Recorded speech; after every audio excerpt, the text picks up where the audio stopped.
Andrew, tell me a bit about yourself. Yeah, well, I started in business, I guess, and had a great organisation running. A dozen staff, enjoying what I was doing in every stretch of the imagination, and very busy. Thought that was the right way to do business, is to keep busy, flying all over the country. Understandable. You think that busy is the right way. Yeah, that's right. And anyway, so I had that going. I then started a museum. So I had a military collection, 300 square metres of military artefacts. Built a museum as well. What war was that around? It was all the wars. Anzac focused, which is Australia and New Zealand.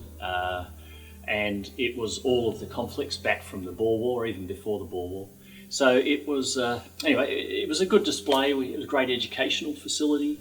So I owned the building. We built the museum in that. Plus I ran the company that I had running around the country. So all of that was humming away what I would have thought the right way to do business. Well, yeah, that's all, we're all brought up to think the busier you are, the more successful you are in many ways. That's right. Yeah, the busier you are, that's right, the more you're doing to grow your business and finances and the whole bit. But then I was feeling very uncomfortable. I actually was getting exhausted just walking up one flight of steps. Really, and honestly, even coming up the front steps, which you did a few minutes ago here, I was exhausted from that. Oh, wow. Really, really shattered. So I thought, that's not right. Then I was getting a lot of cramps as well in my stomach. So I went to the doctor and they said, oh, well, look, you're pretty young, but you're very busy, have a few weeks holiday. So I took a few weeks off and travelled. Not that I've had enough of that. Anyway, did some travelling and relaxed. Yep. But at the end of the day, it was worse. And then I started getting, we won't get too graphic on here, but massive bleeding. Oh, wow, okay. A lot of bleeding, a lot of blood. And then I went to the doctor and that was a bit of a crisis. Yeah, ooh, status. yeah. So they tested me for a few things, and anyway, one of them came back for sure that they had found that I had what they called at that point stage 3 bowel cancer. Oh, wow, okay. Yeah. So what normally happens after a diagnosis of cancer is interesting, because your world, number one, as soon as they say you have cancer, stage 3, your world is turned upside down as it is. It's like nothing else matters. Suddenly there's this numb feeling, nothing else matters. Yeah, I can imagine, wow. Yeah, so it was an interesting, it was something that once is enough. But anyway, I was diagnosed with stage 3, so they said, well, we need to rush you in for surgery. And due to the nature of it, I had to get what they call a full open ultra low anterior resection, which in layman's terms, they took out my entire rectum. Oh, so wow. I don't have a rectum. They took out my sigmoid colon, so a shortened intestine I have as well, as no rectum. They put a bag, it's called a ileostomy or colostomy bag. Yes, I wow. had that for 7 months. And that was while all of the other work they had done was healing, but I had some infections, and it was a bit of a very painful, long journey, I guess you'd say. Yeah, and mentally, how was it when you first got told that you've got cancer? Did that just knock you off your feet and just stop everything in its tracks, or how did you approach it when you were first told? Yeah, good question. I first, it was really a numbing experience. You really think, this is it. I mean, I thought, that's it, it's all over, I'm going, very soon. I think the way that the doctors, I guess in some respect have to, but they tell you very directly, quite often, not the worst case scenario, but it's certainly not the best case scenario.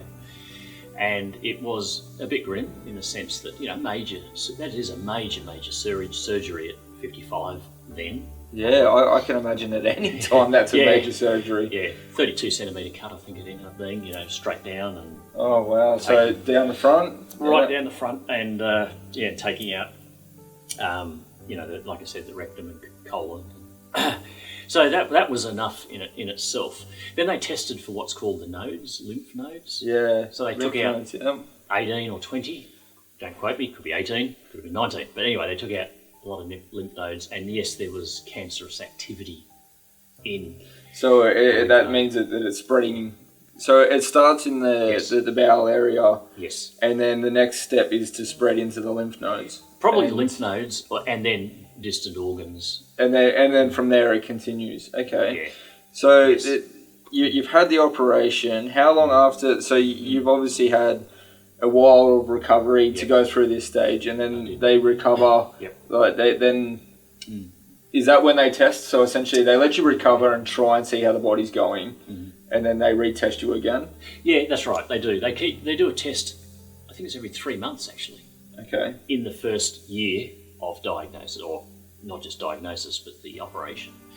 So I had 3 scans that were clear. There was a spot they discovered on my lung, but they said, hey, spots are spots, they're all over your body, don't worry. But after 12 months, in January, I had the operation January 16, so January 17, they found about 4 spots. And they said, we need to keep an eye on this on my lungs.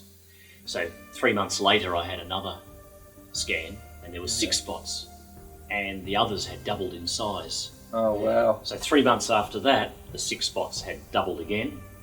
3 months after that, the spots had doubled again. So then they were called tumours. So then I was diagnosed as stage 4 terminal.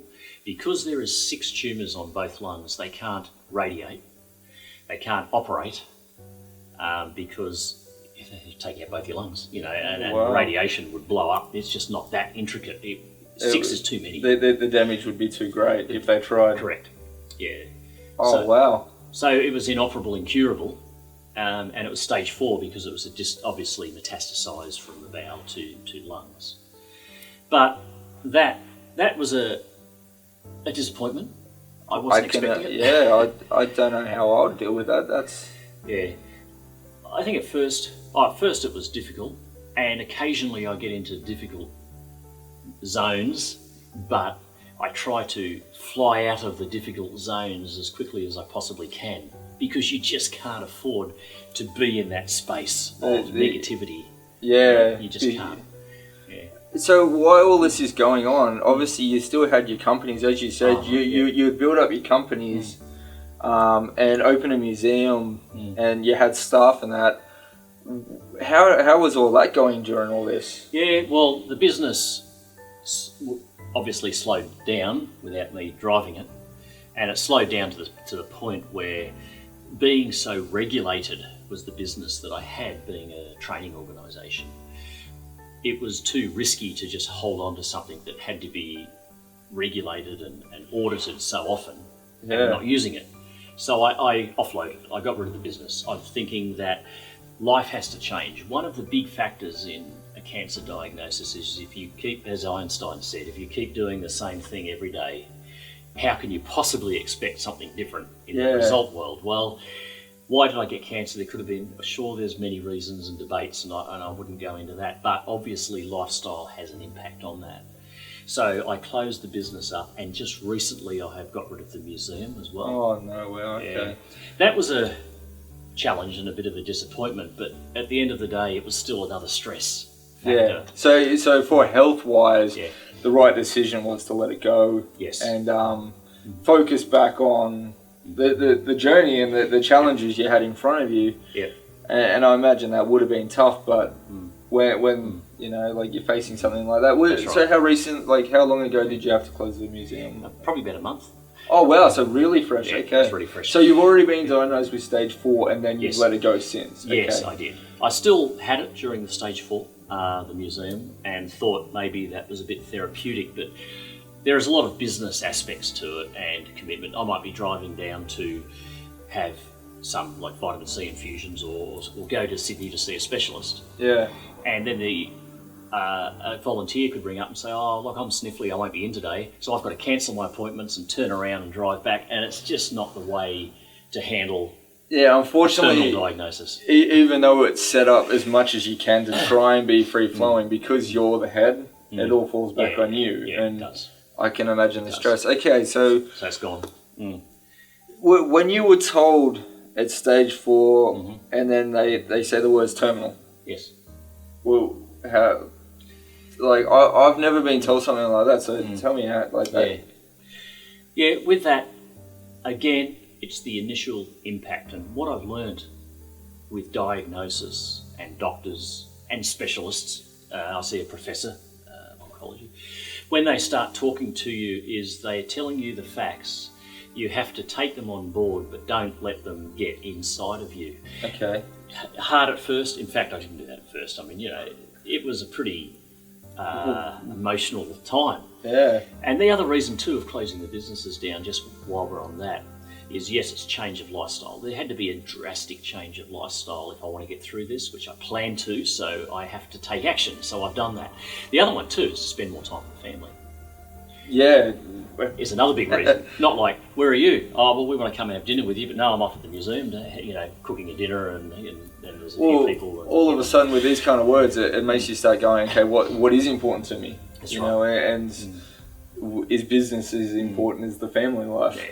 Yeah, and you soon learn that when that's gone, you have to eliminate stress. Stress is a big factor, in any diagnosis of any chronic illness, and certainly in the cancer diagnosis, stress usually has a large factor in it. Yeah. So getting rid of those businesses doesn't mean that my life is finished, because opportunities are cropping up all the time, and when I'm right and the time is right, the right thing will happen. But at the moment it has to be on health, because stage 4, this is a fairly substantial diagnosis in a sense. It's going to take focus. They try to tell you it's terminal, but then you're going to take it on front on and say, well, if I'm going to beat this, it takes like any business in a sense. Like you being a businessman, you treat it like a business. It's like, okay, now what are the steps? And as you said, what's important, you eliminate and you focus. Yes.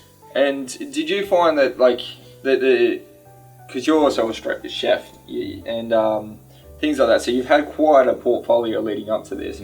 Did you find that all those things helped you focus on this, or?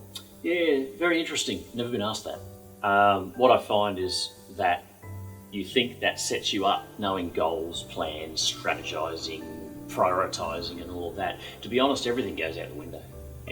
Okay. You're faced with that diagnosis. The family just going, what? We don't want this to happen. And you try not to focus on the end of life that much, but then again, in the same token, you have to make sure things are in place, like get your affairs in order, they say. So you literally had to think that way. I did. And in some ways, I do things with that a little bit in mind. But then again, I have the mindset now that I've eliminated as much stress. I've had a lifestyle change. I also have faith, because there's got to be a mental, you've got to have the mental, positive attitude is the right way to go, but you've got to believe. And I believe that I'm going to get through this.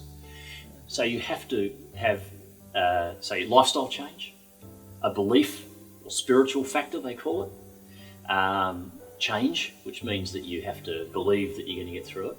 And then there is the practical side of nutrition. Your body is designed to heal itself. There is no doubt that I've read books on what they call radical remission, where people have been 2 weeks from death, changed all of the things that I've said, and they've got better.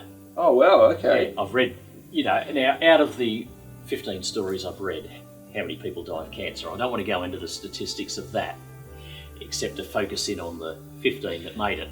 But that's exactly right, and everyone's journey is different, but if you have the right approach, the biggest thing is if you take it on board and you make these changes, which you've done, you've got the best chance for it. That's right. And you do.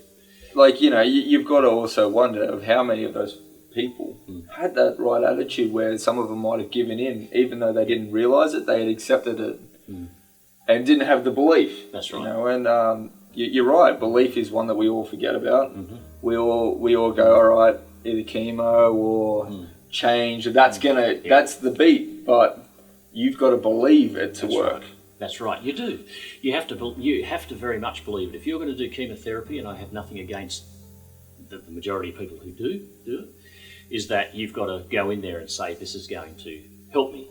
Yeah. I decided that I said to the oncologist, is the chemo going to cure it? And he said, not in any stretch of the imagination would chemo cure you. It possibly will keep you alive longer.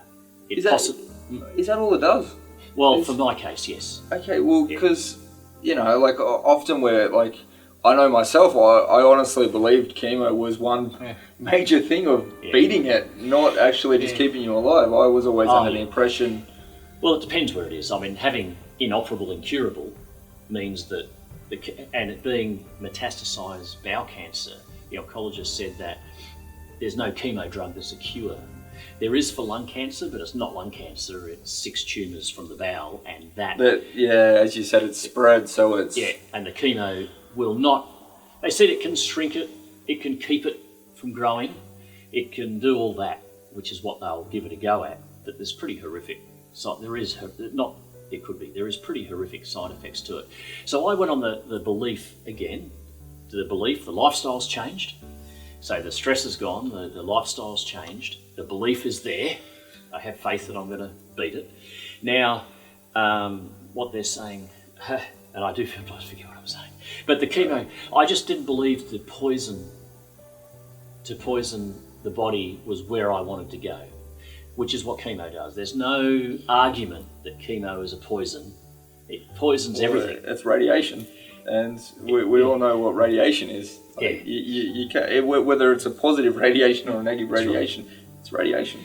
That's right. So what I've done is then taken the nutrition aspect and saying, well, instead of poisoning the body, they said there's no cure anyway. So no, I won't do that. I'm going to build the body up and nourish the body instead, because I still believe strongly that the body can mend and cure itself if it's given the right components. Yeah. And there are a lot of cancer-fighting foods out there which I never knew about until I studied this, So I think that building it up. And so now that I have the nutrition aspect full, which is a bit of juicing, I don't have a lot of that because of having no rectum, but I have a bit of juicing, raw foods, a little bit of cooked foods, many greens, green foods. We grow a lot of the food. I go buy organic, so you're eating organic food. As best as you can, high quality. Okay, so now that we're on this part of the story, tell me a bit about a day-to-day basis. What's a day like for you? So yep, okay, yeah, that's good. So obviously, in the morning, I usually get up and I have aloe vera, the aloe vera leaves. Yeah, that we all used to use on our sunburns. Yeah, that's exactly the one. We cut the flesh of that, put it into a jar and fill it with water, and you tip that off and drink it every day. So you're having fresh aloe vera juice. I don't know, is that what you call it? Something like that. Maybe someone out there knows it, but we'll go with okay. I can't even say the word right now. So. So I have that. So I have a big glass of that in the morning while I'm preparing breakfast, which is... I have breakfast not on a plate, I have a platter. I actually have that dish I showed you earlier was on We'll put up a picture now for you. Of a platter. And there I have all of the salad greens, fresh herbs, as many herbs as I can get, sage, oregano, we have a lot, herb robert. They're all known as anti-cancer fighting herbs. So a big plate of that, a couple of poached eggs, mushrooms are great. There's many varieties of mushrooms sautéed, as you can. Sautéed is good because it brings out the selenium and some of the micronutrients. Then I also supplement, so I have a lot of supplement powders, because there is not the nutrients, even in organic, that your body really needs, good 90 amino acids and nutrients. Yep. I then supplement as well as all of the green salads and the cooked greens and all of that. Yeah. So I guess that's what it is. I have a lot of herbal teas, probably 6 to 8 mugs a day. Hopefully you like herbal tea. I do now. So maybe I didn't at first, but I certainly do now. Nettle tea, gotu kola, red clover. I'm just trying to think. Astragalus. Wow, so many things I've never heard of before. Yeah. But as you said, there's so many options out there that you don't even know about. No. We're so used to a standard diet, the Australian diet in a sense. We've all got it, but the amount of things you find. Oh, big time. And I mean, I don't even stand downwind of fried foods, you know, duck for cover. So, you know, really, so that health aspect, now building up nutrition, I spend 30 minutes in the sun a day, up to an hour in the full sun without any sunscreen. I've read that, you know, the sun is bad and all of that, but if you don't, you can get a good solid 30 minutes to an hour. And that gets all of, because the vitamin D that you're absorbing from that is that in the right componentry, I suppose you'd call it, that helps activate all of the other vitamins and minerals in the body. Okay, so it pairs up. It does pair up, yes. But as you said, it's moderation. So it's not going out there every day and spending hours and hours. It's 30 minutes to an hour. That's it. Every day to get that vitamin D. Correct. And then on to the next thing. That's right, yes, very much so. So it's that. Then there's environmental factors. See, when you look at that, and I'll get into this only for a couple of minutes because it's a massive subject, but again, if you've got a terminal diagnosis, you do anything. So what I've done is we've filtered the whole house with water, so there's no chlorine, no fluoride, no chemicals, nothing in our water. It's pure water coming from the house. You don't even think of that. No. Yeah, but remove everything. Everything in that.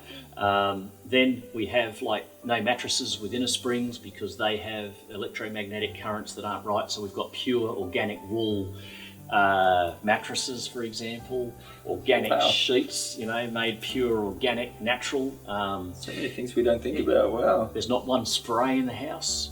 Everything's natural, or it's aromatherapy, so it might be lavender oil in some water or something, and all of this, not chemicals. So there's not one chemical in the house. I use essential oils as aftershave, if you want to call it that, you know, things like that. So it's getting rid of every single toxin. And then we have a lot of succulent plants now and a lot of stones. Believe it or not, stones have an electromagnetic current which counteracts, like mobile phones, 4G and all of this. Oh, wow, okay. EMFs, they call them. So, we've got 30 tonne of rocks, which we might get a couple of photos of the backyard. Wow, out the back. Okay. Yeah. And they're absorbing all the EMFs. And then we're releasing the positive. I think they attract the positives, release the negative, or vice versa. There's still more research going on. But the natural stones, rocks, all of that is absorbing all EMFs. So there's no EMF. You know, so really it's eliminating and purifying everything that you're doing in the house. I carry, when I go in public, a little air purifier, an ionizer that I wear around my neck. And that just purifies the air around you. You just do everything that you can. Yeah. And that comes back to the belief system. You know, if you believe it and you do the change, as you said, everything's partnering up. Yeah. The whole thing changes. That's your best chance for it. It does. Yeah, that's right. And that's why some people say, well, you're not doing chemo, you're mad. Well, maybe you think so. I don't. So I'm not doing chemo or radiation. Not that that's an option. Not radiation is. Chemo is an option. But I'm not doing chemo or radiation. And to be honest with you, I haven't touched prescription drugs, not even a Panadol, since diagnosis. Wow. I did in surgery because that hurt. I had morphine. Yeah. As you said, a 32 centimetre cut. That hurt. But after that, I decided not to. One of the reasons was I had some antibiotics from an infection I had, and they said, look, it's not working, we're going to have to put you in for another operation to drain. It was in what they call the peritoneal. They took a biopsy, and I said, how do you take a biopsy of your peritoneal? And they took a needle out that was that long, under a CT, and they go in through, just local anaesthetic, they go in through your side, drill into the middle of you, which is not anaesthetic, and then they take it out. Anyway, so I went through that. Wow. Yeah, it was pretty horrific. Anyway, but then I got on some microancribial, what do they call microancribial herbs or something, which is naturopathic herbs. And in 3 days, the infection was gone. Oh, wow. So I started to realise, hey, maybe these tonics of herbs and spices, you know, natural stuff is the way to go. So my decision, personally, was to take on the whole nutrition route and saying, no, I'm not going to do the chemo. And, you know, my last blood tests were very positive. Okay. My wife. So, how long ago was the test? Sorry. Well, my scan was 3 months ago, and they had grown only a couple of millimetres. You know how I said they were doubling every 3? They had all grown, but only a couple of millimetres, which is still a disaster for the doctors because it's not going in the right direction. For me, I thought I've slowed them. Yeah. I'll keep at it. Slow, stop, shrink, you know. And then backwards. Yeah, that's where I guess I'm believing, heading, and actioning towards, you know. So how's the family been with all this? Like you touched on it a little bit, but how's the family been in this process? Obviously, they would have had the shock as well when you when you told them. But how have they been? You know, with the processes on. Yeah, that's right. Well, I think it's a big shock for the family. There's no doubt. And some ways they say, please do chemo, and I've had families say that, please do it because it's your only hope. And that's only because I guess it's hit and miss whether it works anyway. And I guess that's the only option, and they want you to do something. Well, knowing that mentally you're sorting yourself out, you know, as in that, and the belief system, and then also, like I said, nourishing your body, and also everything you're doing is a holistic approach, eliminating stress and reinventing your life. I think that has just as big play as well, but it's not as physical. If you see someone laying there, and I've seen the side effects to bowel cancer chemotherapy, you know, you get rashes all over your face and neuropathy in your hands and feet, and it can be very uncomfortable. Now, if people see you like that, they say, well, you're doing something. Where if you're eating a big salad, they say, get off your backside and go and get some chemo. I'm not ribbing chemo because I'm not saying it's wrong. I'm just saying my personal decision. Yeah. And I can understand that. So it's a bit scary for them to see you sitting there eating a big salad and saying, this is how I'm going to get better, because they're going, yeah, right. You know. But that's it. But like, as you said, you've done the research, you've looked in, you've got the belief system, which I think is probably as powerful anyway. Yes, it is. Because you've got to believe in chemotherapy and that to work anyway. Well, because the body still has to accept and try and fight. The body is doing the fighting. That's right, it is. All right, so one of the biggest questions after all this conversation is, how are you so positive? Yeah, well, I think, and one thing I want to correct too, when you said, what is the family thing, I'm talking extended family. Yeah, my wife Nerida is more on the nutrition side than I ever have been, so she's all over it. You know, she understands that too. So I don't want to people think that. So, you know, and same with the kids see, you know, I shouldn't say kids 30 years old, but they see too that the methodology that I'm undertaking. So they're supporting, the direct people around you are very supportive, and that definitely helps. Yes. Having the right people around you, you've got to have that core belief around you as well. Yeah, and keeping positive, I think the mindset is that I'm going to beat it, I expect to beat it, and I'm going to beat it. Now, I know that each time you have a scan, I get disappointed if they're growing, especially when they were doubling. But at the end of the day, you've got to turn around and say, I've still got, you know, I can still do this. You know, I'm going to do it. I'm going to do it. And you've got to say, I'm on the right track. The thing is, you've got to keep diligent at it. You know, you can't falter. You can't just say, I'm going to sneak out and have a meat pie or something like that. It's complete life change. Complete life change. When we go on holidays now, it's an organic farm up in the hinterlands or something like that, where you just go and disappear off the grid on an organic farm and pick your own stuff. And, you know, that's a holiday now. It's not what it used to be. You know, let's go over to St. Louis or where we went last time, you know, and all these places. It's, you know, it's doing that. But I've been keeping positive. You've got to keep and saying, what can I do? Always try to think what I can do. So in 2016, I was diagnosed with stage 3. That year was a recovery year. So while I did that year, I wrote a cookbook while I was recovering. Wow. Yeah. Something to focus on. Something to focus on. Channel energy into a positive. Yes, that's right. So I enjoyed it. Something I'd always wanted to do. The photography was a bit difficult, but I kept coming back and saying, not enough. He told me about this. He said that to get the photos for the front, he could only stand for around 3 minutes at a time. That's incredible. And yet it's such an amazing photo on the front. Well done. Yeah, so that's, I had the colostomy bag, and I could only just stand up for a few minutes because I had that infection as well. Yeah, wow. So, but anyway, I got that together, and believe it or not, it was only about 3 days after it came out, it went to international bestseller. Congratulations, well done. So that was in 16, so that was good. So then we're diagnosed with 2017. Yep, stage 4. So I was diagnosed, that's right, with stage 4. So what people say, I sometimes blog, I use, Facebook as a bit of a blog. So I might put a few quotes or sayings or something. Why? Because when you're sitting in the sun for an hour, or if you're, you've got to do a bit of meditating and you have some time to heal, your mind doesn't seem to stop as well. It keeps going. Understandably. So someone said, you should put a few of your quotes or meanderings or sayings together in a book. So what I did in 2018, so I was diagnosed in 2017, it wasn't until 2018 that I released this one. And this book is called Quotes, Antidotes and Meandering, and there's about 60 quotes. There is, and a lady, an artist on the Central Coast, did a little artwork with each of the, we should do it the right way around. And what it is, it's my quotes, some quotes that relate to it that I liked from other people, and then she's done a bit of artwork there with it to marry with it. Yeah, bit of an artwork with it. So I've put that together and actually then dedicated this to the journey and saying that this book is a way of expressing my thoughts and some of what I have learnt. I hope you grab a gem from the book and it can help you in some way. So it's a coffee table book. You can just read one page, obviously. Yeah, or multiple. We're going to put a link in it below, so check it out. If you want a copy of the book, either of the books, he's got actually a few, but if you want either of these ones, jump on the link below and you can order either of them there. I highly recommend reading them.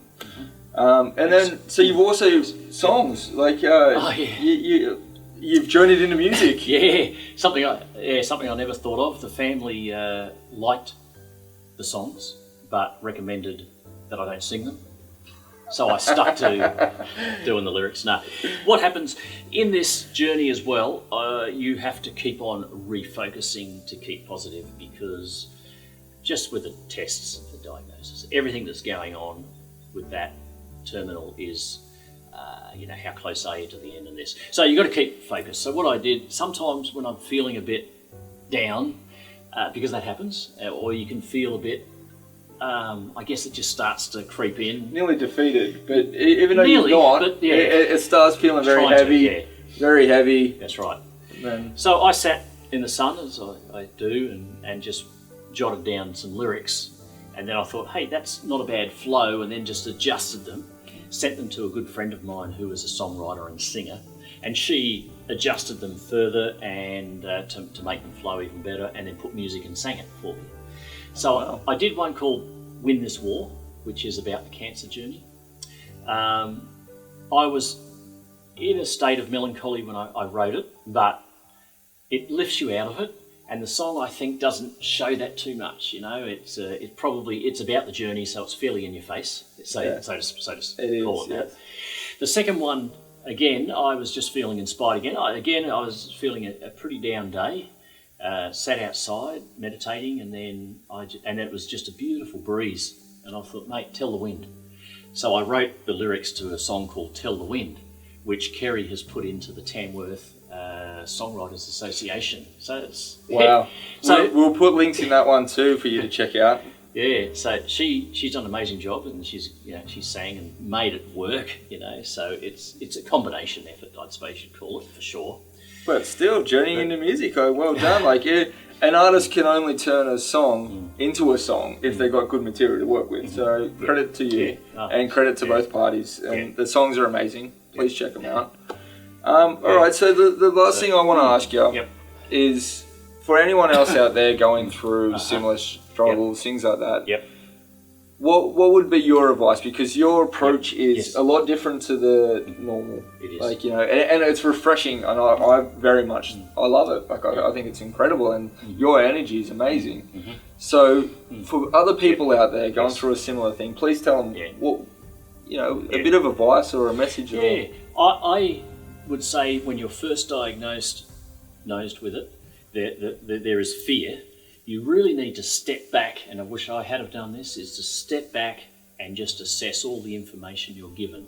They make it urgent. Like he said to me, we've got a space next week, let's rip you in for a surgery for that. We've got a few more scans to do before then. So the whole week was a whirlwind of scans, needles and things, and then bang, straight into surgery.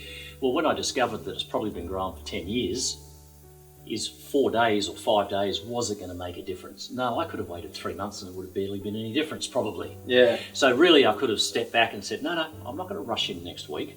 Just let me take a grip on where I'm at. Easy to say, but I've done it. I've been there, so I can sort of say that now, because that's what I did with the stage 4. Stage 4 terminal is a big one, and I now am not focusing on that.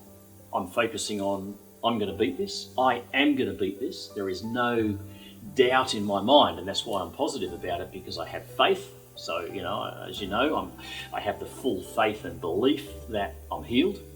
I also have the mindset that I'm doing everything. I'm nutritioning the body, and the body can fight these things. It's not a dumb thing. The body is a very intricate and smart item. So I am working on that. So I think it is the mindset, stepping back and saying the medical world has what they know, the nutritional world has what they know. I'm going to step back and build my program with what I am learning and know and research and want to go. So it's not jumping in and saying, you know, to the doctors, which I didn't, here, take me. I didn't do that. In fact, I was lectured and bullied in one oncologist because I told her what I was intending to do, and she just wanted to give me chemo and that's it, which, well, in fact, I've had 2 oncologists that I've had to walk out of, basically almost marched out of, because they just were yelling and carrying on. Really, I have to be blunt about that, because I wasn't going to do their exact regime. It makes me doubt the regime when people behave like that. So, understandably. Yeah, I'm not ridiculing it, but I'm saying that that's what I did. Now, I had a 3rd oncologist that said, well, I'll just support you in whatever you want to do. It's your life. So I said, good, that's what I need. Yeah. So, you know, yes, I'm doing it a bit differently, but then in some ways I'm not, because cancer, 100 years ago, 1 in 80 people got cancer or something. Now it's 1 in 3. So in the last 100 years, something's not working. Now, what did they do 100 years ago? They used nutrition. They didn't have EMFs, and you know, and they had a fairly pure lifestyle, and the stresses were different, but they were maybe there, but not as the same. Yeah. So, you know, looking at back then, something's not right in the system. If now they're saying very shortly it'll be 1 in 2. And I mean, trillions of dollars have been given to the pharmaceutical companies to research this stuff. And to be honest with you, if it went from 1 in 80, then I gave you a couple of $1 trillion and you did your research and said, oh, I'm sorry, it's now 1 in 3, I'd fire you. Now, I don't want to say that too much. No, but I understand a bit. I know what you're saying, and you know, it does make you think that, you know, is it the right way? And that's why it's amazing that you've, for you, chosen the path that suits you. And it's great that there are other paths, you know. Correct. Like that. That's right. And as you said, by slowing down and taking that time and looking at it, you found the option that suits you. That's right. That's exactly right. So you're not rushed into it. I was an inch away probably from going into the main system, but I just bit the bullet before it, so to speak, and said, no, what do I really want to do here? And no, it's not that journey. Hence I got walked out of 2 offices. I don't know why. Are they making money from it? I don't know. I don't want to go there, but why else would you get kicked out? Where the 3rd person said, I'll support you, whatever, you know. I'm not going to make as much from you. But is that what it's about? You know, to me, it's more. It poses the question. It does definitely pose definitely pose the question. I do agree with that. So yeah, I'm doing it natural. But I am the main thing is the mindset. Don't be scared. Eliminate fear. You have to eliminate fear. It's a powerful quote. If you haven't got that in the book, we need another book. Yeah, that's right. Better start another one. So yeah, I'll write a song. Get this fear. No. But that's right, because it's all surrounded with fear. And what I've done now, I have. Hey, there's days I can get very tired in the evening. I can be shattered in the evening. I can have days where, like I told you, melancholy days as well. I'm not Superman in any stretch of anybody's thought, but at the end of the day, you just keep coming back to it. I just keep the nutrition up. I keep that positive attitude up. I keep the meditation up. I talk to people, and I don't count this as being the end, but another step in my journey, and I am looking forward to the end of it. Though I can tell you that it's still, you know, it's still a heavy diagnosis. Yeah. Well, look, thank you so very much for sitting with us. Like, pleasure. As I've said, you're in. I can't stress enough the positivity that comes across from you. I didn't know what to expect sitting down, and it's just been an amazing experience. So thank you so very much. It's a pleasure. Thanks, Chris. Yeah, it's a pleasure. And check out the links below. For the songs and the book. And thank you for watching The Grey Filter. Thank you. Thank you. Cool.